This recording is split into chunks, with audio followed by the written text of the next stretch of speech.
Hey guys, it is Ryan. I'm not sure if you know this about me, but I'm a bit of a fun fanatic when I can. I like to work, but I like fun too. It's a thing. And now the truth is out there. I can tell you about my favorite place to have fun. Chumba Casino. They have hundreds of social casino style games to choose from with new games released each week. You can play for free anytime, anywhere. And each day brings a new chance to collect daily bonuses. So join me in the fun. Sign up now at ChumbaCasino.com. No purchase necessary. VGW. Void where prohibited by law. See terms and conditions. 18+.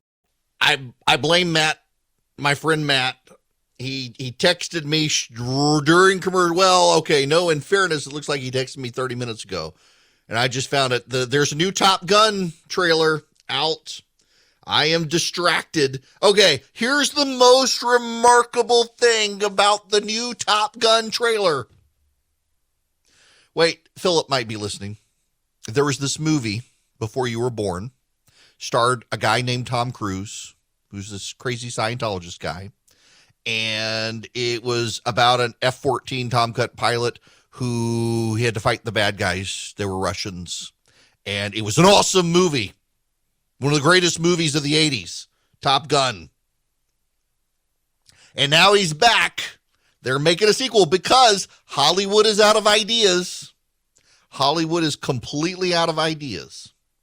And so they got to make sequels. And so Maverick is back in Top Gun 2. He looks exactly the same. Somewhere in an attic. Somewhere in an attic, there is a painting of Tom Cruise that is aging horrifically. Dorian Gray style. There's got to be a painting of Tom Cruise somewhere where he looks like a 200-year-old man. And Tom Cruise does not look any different from the original. I don't know what those Scientologists do, but Xenu's been good to him. It's fascinating to me. But also fascinating, who are they going to have as the bad guy? You know, they're already into some controversy because they took the Taiwan patch off the jacket. Are the Chinese going to be the bad guy? You know that's not going to be the case. You could always make the Russians the bad guy again. I'm sure it'll be like some fringe militia group. But, you know, this sends me off on a tangent from things I was going to talk about. I just, you know, okay. We got to have a bad guy. There needs to be a bad guy. I'm being serious here. It's not that we have to have a bad guy for our existence. It's that there are bad guys out there and we don't seem to wish to treat them the way they should be treated. So you got this Top Gun movie and the Chinese should be the bad guys. Remember the Red Dawn remake? And it was like the North Koreans or something. It was supposed to be the Chinese, but the box office couldn't handle it. Oh, the Chinese would be outraged. They'd blackball everything. Our film studios, it's time for you to man up and recognize the Chinese are not good. But as long as Disney is in a dominant position, that's not going to change. It was very, very easy during the 1980s for Hollywood to make Russians the bad guys, whether it was the Rocky movie or Top Gun. What other movies were the Russians? I mean, every 80s movie, the villain was a Russian. Hunt for Red October. My 13-year-old son wanted to watch it. And I was like, yeah, okay. So they headed to the beach without me. I had a 5-hour car ride to L.A., Lower Alabama, and he decided to watch Hunt for Red October, and he loved it. I was afraid, you know, kids these days, says the dad, they got short attention spans. My kids have the attention spans of amoeba. All kids do these days. TikTok videos and the like. They're 15-second clips and move on. I was worried he wasn't going to have the attention span to watch Hunt for October because it kind of has a slow build. My gosh, it's a good movie, and he loved it. And it's like a parenting success story for me that my 13-year-old loved and understood the Hunt for Red October. He was convinced, by the way, it was a true story. And I was like, historic fiction. loosely based on some events Tom Clancy was inspired by. But if you haven't seen the movie Hunt for Red, that's a movie that holds up well over time, by the way. Sean Connery and Alec Baldwin, you'll have to forgive Alec Baldwin in the show. But my gosh, that movie holds up over time. But all these movies from the 1980s, they could have the Russians as the bad guy. I bet you there's something in Google. What movies had Russians as the bad guys? Let's see here. You got Hollywood villains. You got Red Dawn. You got Rocky IV. You got Goldeneye. You got John Wick even from Russia with Love. Lots of the James Bond movies. And they're still the bad guys. The Russians are basically a third world power with nukes these days. And they can still be the bad guys. Look what's happening in Ukraine. We'll get to Ukraine here in a moment. But the major force for evil in the world today, and I don't mean that flippantly. I'm being serious here. I may not sound like it, but I promise you, being serious here, the major force for evil on planet Earth today are the Chinese communists. They are ruthless, and they are routinely abusive of human rights.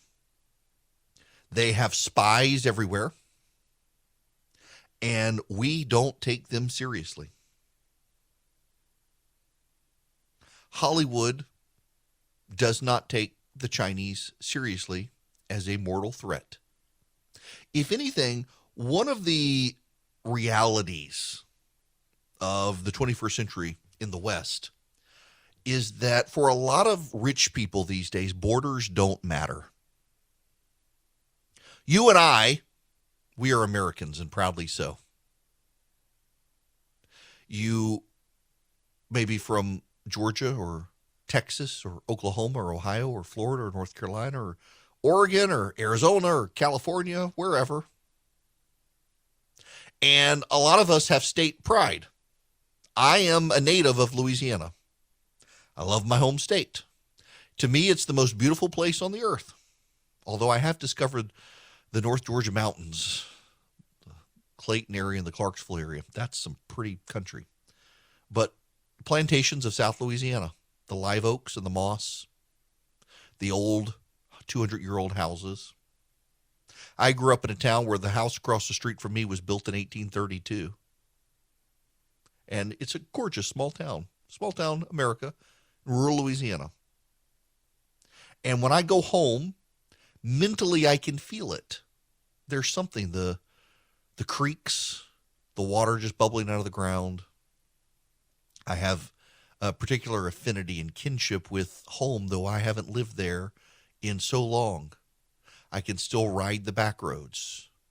I know my way around. When I was a kid, my Aunt Shirley, she didn't like to drive on the interstate. So we would go from our house in rural Jackson, Louisiana, down to Baton Rouge, be a 45-minute hour drive, and we would take back roads. Always took back roads. And I could still drive those roads.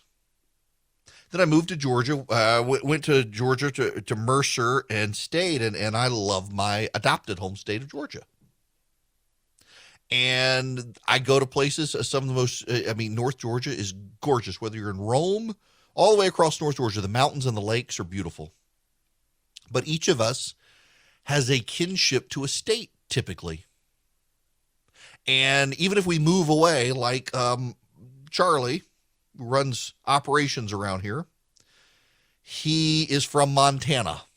Montana's a beautiful state. And he's got an affinity for Montana. One day, I suspect when we get big enough, he'll pack up and move back to Montana and just operate remotely. But then we have our nation, and we love our nation. You and I are Americans. We can't fathom any other country. And, I got to tell you, I was actually kind of upset several years ago. I don't want to say who, but I was listening to a conservative leader.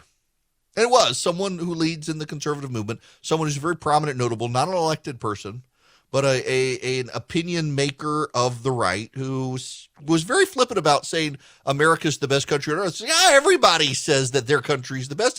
It's just what we do. It's like, no, damn it, we really are the best country on the planet. I've been to 20, 30 some odd countries. We are the best country on planet Earth. No one's trying to sneak across the border to get in illegally to China. They're all coming here. We've got Ukrainians, for God's sakes, trying to come across the Mexican border into this country because they can't get in directly.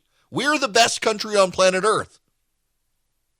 I don't mean that because I'm an American. I mean that because I have ventured to say I've traveled the world more than almost all of you have lived in a foreign country on the other side of the world, and I can assure you we are the greatest country on planet Earth. We are a beacon of freedom.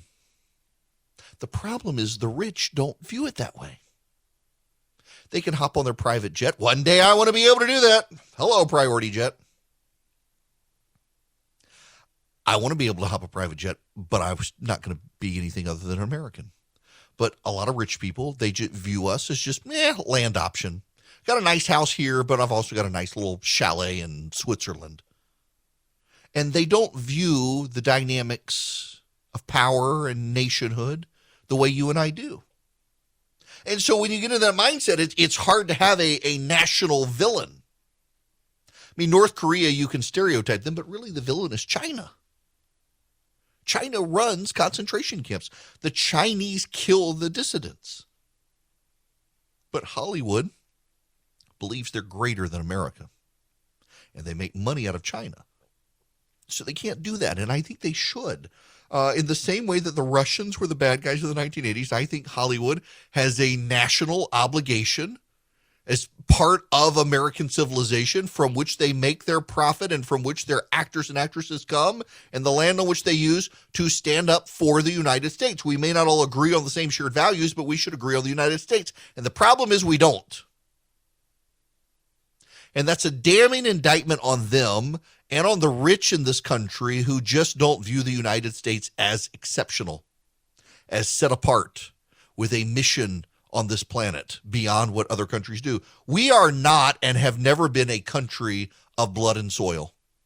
We're not. We've never been. Now, I know there's a growing movement on the right of blood and soil Republicans who think you've either got to have your parents be an American or you got to be born here in order to become an American citizen. And some people think we got to get rid of that and just be blood Americans. Well, the United States has always been an idea and an ideal. And there are people from other countries that we should welcome here with open arms, particularly at a time where we have a mass unemployment situation or a mass job situation where we need more workers to come into this country. And we should be welcoming people to come here. It gives us a competitive strategic advantage. You know, China has realized this, and the Chinese actually are opening their immigration to a bunch of brainiacs to go to China to give them a competitive advantage on us. We've always welcomed immigrants to this country. It's given us a competitive advantage over time. We should continue to do that. We should be proud to be an American. And so here comes this Tom Cruise movie. I have no idea who they're going to fight in this new Top Gun, but it's probably not going to be the Russians. It'll probably be some splinter cell of some fringe people or the North Koreans. It should be the Chinese. The Chinese are the bad guy now. We are the shining ideal for liberal democracy, and we should not change. There's this infatuation in some parts of the right these days and the left with authoritarianism. They just snap their finger and get stuff done in China. They've got homogenous values in China. No, our diversity is actually our strength in this country. And that's why I'm loath to see the left in this country want to silence dissent. But I don't think people on the right should be silencing it either. We are the best country on planet Earth. And I think Hollywood and our corporations should reflect that, and so many of them don't. And that is frankly a weakness that we have as a country, that too many of our people have been given license to be embarrassed by us or think there's something better than us because we are all they've known. Well, we are all they've known because we've had really good times thanks to our leadership. And the time will come when borders will matter again. And if you have paid attention to nothing except the Ukraine story, you should know borders matter, and patriotism and national pride are things that tend to resurface in times of crisis. It's only a matter of time before we separate the men from the boys when it comes to national crisis and global catastrophe and realize there really is evil on the planet and it's not the United States of America. Okay, I want to state something that should be obvious, that may not be obvious for people. I like a high thread count sheet, but if the threads are crap, the sheet's going to be crap no matter how many threads you need. It's amazing how people want to highlight that. And the reason I highlight this is because Boll & Branch makes high quality sheets, and they're not a bajillion thread count either, but their threads are super high quality. They use 100% organic cotton threads. They give super softness. You get a better night's sleep. They're not just buttery, soft, and breathable, impossibly soft to start. They get softer with every wash. I can attest to this. Every time you wash them, they just seem to get a little softer, and they hold up so well over the long term. You know, I'm on, maybe my second set of Boll & Branch sheets in a decade or so. They just hold up so well. They're a quality product, and they give you such a good night's sleep. Oh my gosh, they're so fantastic. I really do love these sheets, and I love Boll & Branch. You can too. They are fantastic. They're so luxurious. 3 U.S. presidents sleep under Boll & Branch sheets. So you can get 15% off your first set of sheets when you use promo code ERIC at bollandbranch.com. That's BOLLAND branch.com. The promo code is ERIC. Get a good night's sleep under Boll & Branch sheets. Hello there. The phone number, if you want to be on the show, 877-973-7425. It is Eric Erickson here. Let's go to the phones. Alicia, you're going to be up next. Welcome to the program. How are you? I'm fine. How are you? I'm great. What's going on?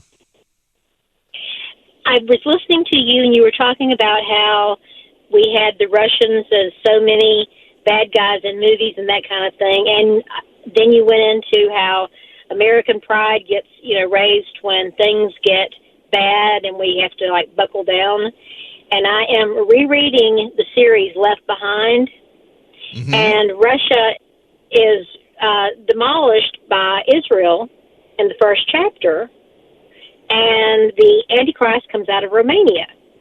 So, yes, more people are reading because they're getting to that stage, and they're not being as afraid of Russia as we used to be. Yeah, we're not. There are weird dynamics so often in the world and how we see things. And the Russians make perfect bad guys because they got awesome accents. Let's just be honest here. We used to vilify all of Eastern Europe, which is kind of funny because, so Tim LaHaye's Left Behind series, you've got, and I guess he started writing the Left Behind series before the fall of the Soviet Union, I believe, when he started envisioning them. When was the date? Yeah, 1995. Okay, 95 to 2007. It was after the fall of the Soviet Union, but clearly he had started thinking about them in the process there. And winds up getting Nikolai Carpathia, winds up being the Antichrist in the series. I got in trouble back in 2008. I was running redstate.com at the time, and we decided we needed to sell merchandise. Well, we didn't decide. Our corporate overlords decided we should sell Red State merchandise. Oh, well, I killed it pretty quick. I ended their desire to sell merchandise pretty quickly because one of the things we decided to sell, and it was the hot selling item, was a bumper sticker. Obama Carpathia. People who knew that we were suggesting that Obama was running on a presidential ticket with the Antichrist. Oh, it went over exactly as you thought it would have run over. Oh my gosh. We put that up there. People started selling that bumper sticker. It was over. Done. They did no more merchandise. Shut it down. We did, and I was glad to because I didn't want to sell stuff to begin with. Too much. What was that place that website? It still exists. Cafe Press, I think is the name of it. And we were selling this stuff through their Obama Carpathia 08. And my goodness, people lost their minds over it. So I got so much hate mail from people on the left suggesting Obama was running with the Antichrist. And I replied to each of them, it was like, actually, in this scenario, he's the Antichrist. Oh my gosh. It was, that was before I got hired by CNN as well. They in any event, I should move on from telling stories about myself. When we come back, there's an update in Ukraine. The Russians, well, they say they're going to wind down some operations. Really? They're kind of giving up around Kyiv. And I want to talk to you about why and what's going on. And I will take your phone calls as well. 877-973-7425. Hi there. It is Eric Erickson here. The phone number is 877-973-7425. If you want to be on the program, I'm going to go back to the phones. I'm going to go to Rex. Welcome to the show. Rex, how are you? Hey, Eric. Big fan of your work, man. Thank you for everything you do. Thank you. So, concerning Russia pulling back from Kyiv, I'm just wondering if this is all a front and just a show. Perhaps he's moving his military units away from danger of their own massive aerial assault. So that could be, however, the Russians kind of publicly announced they're doing this, and there is a kind of a difference of opinion out there from people, and I actually wanted to spend some time on this, so I'm glad you called on this.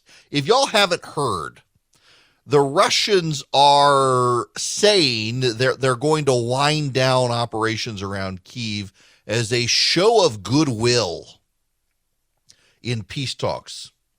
This is from CNN. Moscow says it will, quote unquote, drastically reduce military activity on two fronts, Kyiv and Chernihiv, according to the Russian Ministry of Defense Telegram channel. Russian Deputy Defense Minister Alexander Fomin confirmed to radically, at times, reduce military activity, according to state media. The move follows talks between Russian and Ukrainian delegations in Istanbul on Tuesday. The General Staff of the Armed Forces of Ukraine earlier claimed certain units of Russian military are withdrawing from battlefronts in the capital, Kyiv, and from the northern city of Chernihiv. The Russian enemy did not meet the goal of its offensive operation. However, it warned of a high risk of Russian troops attacking military and civilian infrastructure.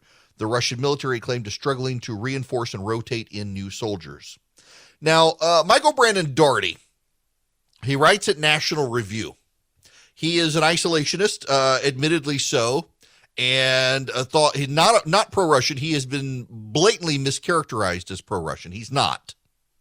But he is a realist and an isolationist, and he argues, in fact, that the only reason the Russians were in this part of Ukraine to begin with is not because they wanted to take it, but because they wanted to distract the Ukrainians from what they actually wanted.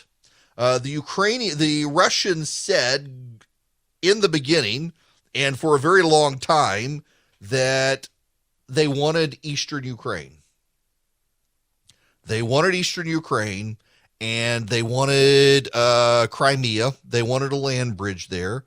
And it appears that in doing what they're doing now, they're going to get what they wanted to begin with. I mean, their stated goals were denazification, which they've pretty much apparently are wiping out the Azov Brigade, which is the bad group of Ukrainians, about 1,000 people. They're pretty much neo-Nazis. But what they're also doing is they're getting Eastern Ukraine, which was one of their stated goals. So was their movement around Kyiv intentional to take the capital, or was it a ruse so the Ukrainians had to mount forces around the capital and ignore the eastern part of the country where Putin was? Regardless, Putin can say now he's got to win. If Ukraine gives up the eastern portion of Ukraine and gives up Crimea and cedes it to Russia officially, legally, and recognizes it as the Russians, Russia gets a really big win. But it's kind of a Pyrrhic victory because of all the losses they got along the way. I'm trying to remember. Yeah. Pyrrhus of Epirus. Pyrrhus of Epirus had a military triumph at the Battle of Asculum against the Romans in 279 BC. The problem, however, was that he destroyed so many of his forces, it ended his campaign against the Romans. It became what was called a Pyrrhic victory, where you can't win because you won. Pyrrhus of Epirus and Italian allies, they went to war against the Roman Republic. Rome had not consolidated all of its control of the Italian peninsula at the time. And the Romans suffered twice as many casualties as Pyrrhus of Epirus. But the Romans had such a larger population, they could replenish their ranks. Pyrrhus, however, lost most of his commanders and a great deal of the force he brought to Italy, and he had to go back to Sicily. He couldn't continue fighting the Romans, and in fact lost so many people that he ultimately wound up losing. It was called a Pyrrhic victory. And we've seen these before, and I wonder to some degree if what's happening with the Russians now is going to be a Pyrrhic victory. They capture part of eastern Ukraine, but they've lost multiple generals. They've lost a massive number of troops. They've got, at this point, about 20,000 casualties. That's killed, injured, or dead. They've got about, I think, 10 to 11,000, and that's the conservative estimate of dead. They've lost hundreds and hundreds of tanks, missile batteries, armored personnel carriers. And what we're seeing now is the Russian army on full display fighting modern warfare, and they're not up to the job. They relied very heavily on conscripts. You've got about 90% of the Russian trained military force engaged in Ukraine. That's a lot of people because Russia has one of the largest armies on the planet. And you've got 90% of it involved there and only 60% capacity because so many of them have been killed or injured or taken off the playing field or off the battlefield. It's just, it's a bad look for Putin. He's going to be able to claim a win, though, if the Ukrainians give him part of the West. And, in fact, Ukraine is looking at neutrality. They have offered neutrality. The United States is expressing some caution after the peace talks. President Biden says he's not going to read anything into Russia's vow to curtail attacks unless he actually sees some progress here. But what it appears is the Ukrainians are saying as long as they get some assurances for defense, they're willing to consider neutrality. They will want the Turks, the Israelis, the Americans, and others to offer them assurances that they will come to Ukraine's aid. Here's the problem for Ukraine, though. Historically, back in the 1990s, I believe it was either the Minsk Accord or the was it the Belgrade? Belgrade maybe. I can't remember. One of the accords, the Ukrainians agreed to give up their nuclear weapons. Ukraine, for those of you who don't know, had been part of the Soviet Union. And they wanted their independence desperately. The Ukrainians, the Russians always viewed them as an integral part of the Soviet Union and the Russian Empire before that. The Ukrainians themselves really never wanted to be part of it. So they got their independence. Well, the issue was, what do we do with the nukes? The Russians, the Soviets, I should say. The Soviets parked nukes in Ukraine because if you look on a map of Europe, Ukraine extends further out into Europe than any other part of the Soviet Union. And so if you want your nukes to be as close as possible to Cologne, Hamburg, Stuttgart, Munich, Brussels, London, well, you want them in Ukraine.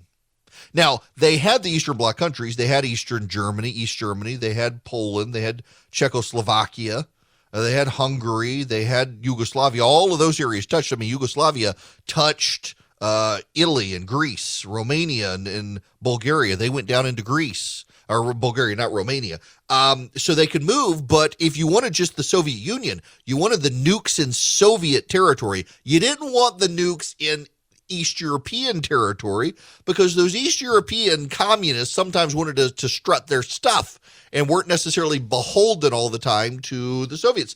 Tito, for example, in Yugoslavia, the Yugoslav dictator famously loved to build bridges with the West that alienated and made the Kremlin very angry. But they couldn't do anything to him because he was on the Adriatic Sea, right next to Italy, and Yugoslavia could have flipped, could have stayed autocratic, could have stayed a dictator, but actually flipped towards the West. There was nothing the Soviets could do about it, given the dynamics of Yugoslavia. So you wanted your nukes inside the Soviet Union, so they put them in Ukraine because Ukraine was the closest they could get to Europe because it's a pretty big country. Well, in the 1990s, the Soviet Union falls, Ukraine gets its independence, and the Russians are like, wait a second, those are our nukes. They're not your nukes. What are we going to do?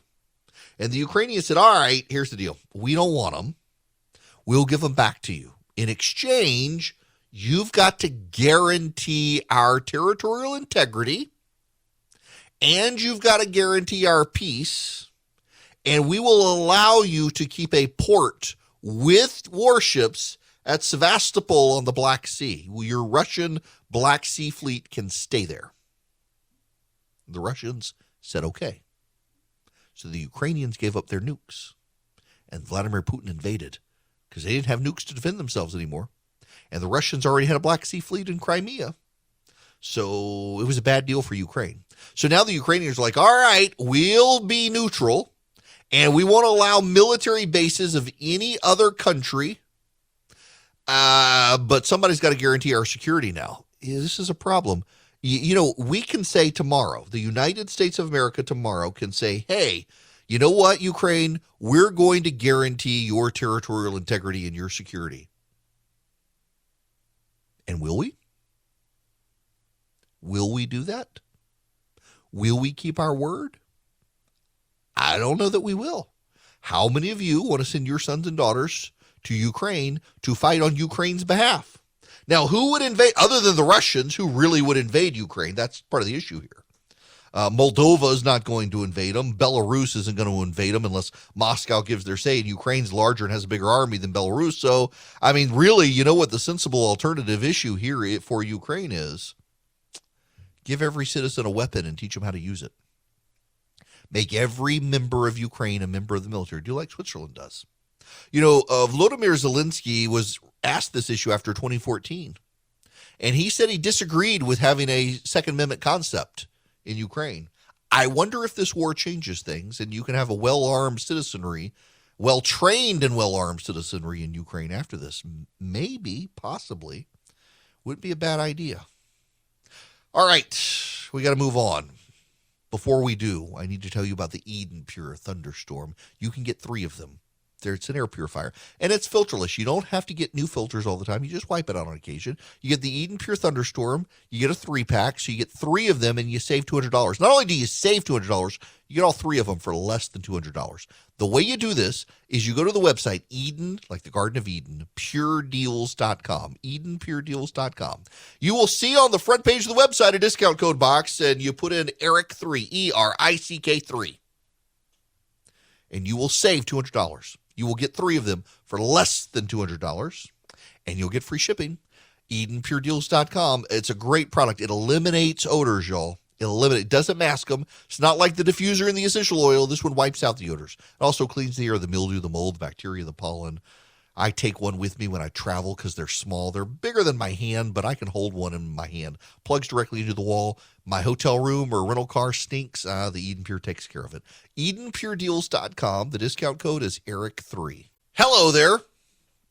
Glad to have you with me. It's Eric Erickson here nationwide from my flagship station, WSB in Atlanta, Georgia. This is from Bloomberg News. The Army would fall below 1 million soldiers for the first time in 2 decades under a new budget proposal as leaders struggle with recruitment in the aftermath of the COVID pandemic. The active duty Army would drop from 485,000 soldiers Congress authorized for the year to 473,000, a reduction of 12,000 people as part of the service's fiscal 2023 budget proposal. When combined with flat National Guard and Reserve forces, the service would have a total of 998,500 soldiers. Probably not a good idea to start cutting the military, which is what Joe Biden wants.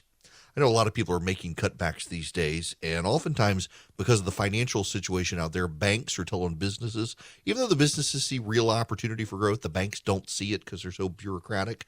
If you're running into those problems with banks, reach out to my friends at First Liberty Building a Loan. They actually like to get you to yes where banks are telling you no. FirstLibertyGA.com is their website. FirstLibertyGA.com is their website. Tell them I sent you. See if they can get you to yes on the big deals you see potential for that banks don't.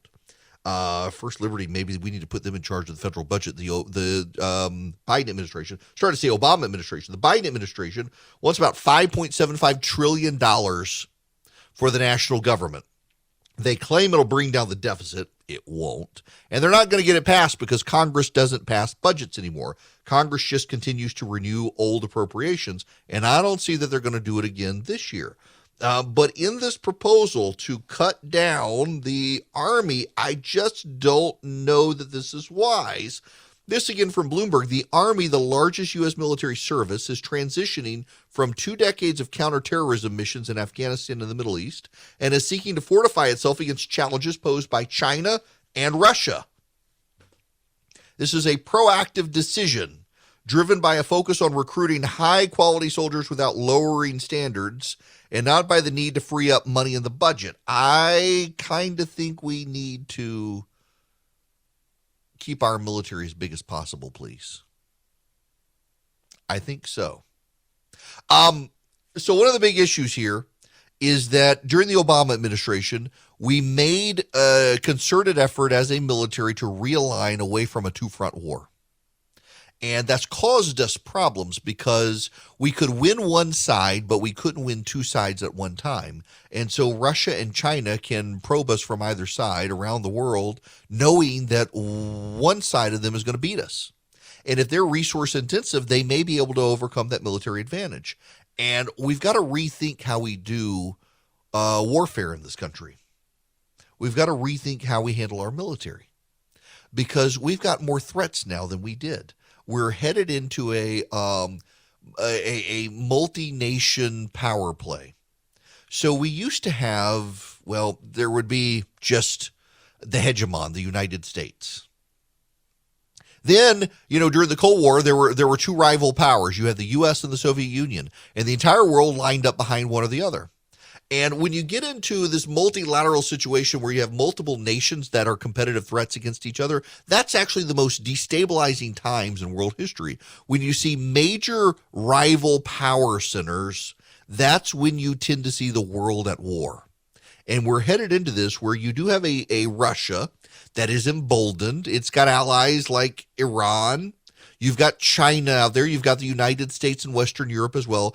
China is saber-rattling now that if we expand the Oceanic Pact that's similar to NATO in the Pacific, that they may have probable cause to invade Taiwan. That's what they're claiming, is that they could use that expansion to invade Taiwan. These are unstable, uncertain times, and I just don't think this White House and this president needs to wind down the American army to below 1 million available men. While all of this is going on, they have a novel plan to pay for everything.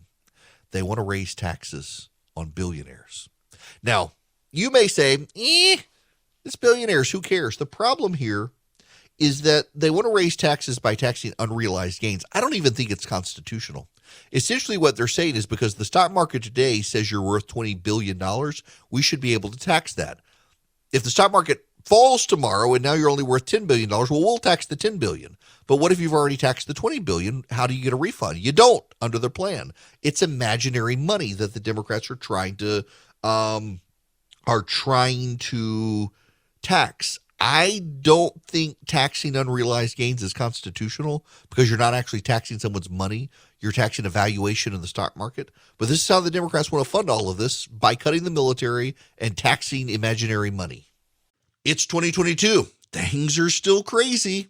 Things haven't settled down. And now you got the Federal Reserve and interest rates. You got the economy. You got inflation. A lot of banks won't even return your phone call. Let's say you're a small business and you need a loan for $750,000 or higher. You see an opportunity where banks, they don't even want to see you.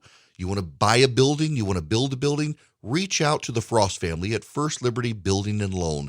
They've been helping small businesses become big businesses since the 1990s. They want to help you if they can. So spend 10 minutes with them. See if you're a good fit for them and they're a good fit for you. Their website is firstlibertyga.com. That's firstlibertyga.com. Again, you need a loan, $750,000 or higher. You're a small business and you see an opportunity to grow. Share it with the Frost family and see if they can help you. Firstlibertyga.com. That's firstlibertyga.com. First Liberty Building and Loan can help businesses nationwide become bigger businesses. Hello, it is Ryan, and I was on a flight the other day playing one of my favorite social spin slot games on ChumbaCasino.com. I looked over at the person sitting next to me, and you know what they were doing? They were also playing Chumba Casino. Coincidence? I think not. Everybody's loving having fun with it. Chumba Casino is home to hundreds of casino-style games that you can play for free anytime, anywhere, even at 30,000 feet. So sign up now at ChumbaCasino.com to claim your free welcome bonus. That's ChumbaCasino.com and live the Chumba life. No purchase necessary. VGW Group. Void where prohibited by law. See terms and conditions. 18+.